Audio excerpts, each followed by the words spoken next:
দেখতে অনেকটা ইলিশের মতো হলেও সামুদ্রিক এই মাছটির নাম সার্ডিন। আর এই সুযোগকে কাজে লাগিয়ে সার্ডিনকে ইলিশ হিসেবে বিক্রি করছে একদল অসাধু ব্যবসায়ী। ফলে উচ্চ মূল্যের ইলিশ কিনে অনেকে কপটতার শিকার হচ্ছেন। তবে জাদুকরি কিছু কৌশলের মাধ্যমে খুব সহজেই আসল ইলিশকে চিনতে পারা যায়। আমাদের আজকের এই আয়োজনে এই ব্যাপারটি নিয়ে বিস্তারিত আলোচনা করা হবে, তাই ভিডিওটি শেষ পর্যন্ত দেখতে থাকুন।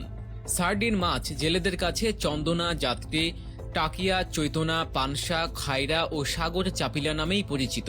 কিন্তু শহরে এনে অসাধু ব্যবসায়ীরা সার্ডিন বা চন্দনা মাছকে ইলিশ মাছ বলে বিক্রি করে, কারণ ইলিশের তুলনায় সার্ডিনের দাম অনেক কম।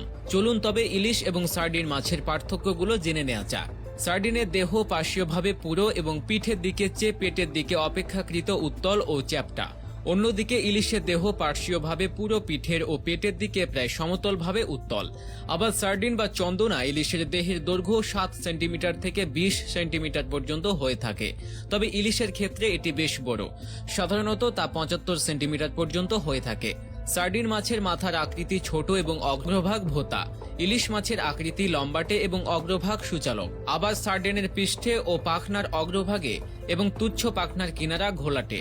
ইলিশের পৃষ্ঠে ও পাখনার অগ্রভাগে এবং উচ্চ পাখনার কিনারা অনেকটা সাদাটে। সার্ডিনের চোখের আকৃতি তুলনামূলকভাবে বড়, তবে আসল ইলিশের চোখের আকৃতি তুলনামূলকভাবে ছোট। আবার সার্ডিনের পার্শ্ব রেখা বরাবর এক সারিতে আঁইশের সংখ্যা 40 থেকে 48টি। ইলিশের ক্ষেত্রে সংখ্যাটি আরও বেশি হয়ে থাকে।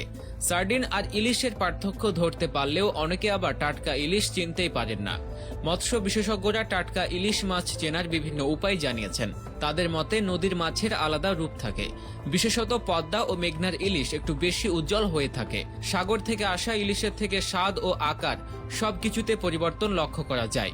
সেই হিসেবে নদীর ইলিশ সমুদ্রের ইলিশের চেয়ে চকচকে বেশি হয়, সে সাথে এদের গায়ের রং অধিক রূপালী হবে।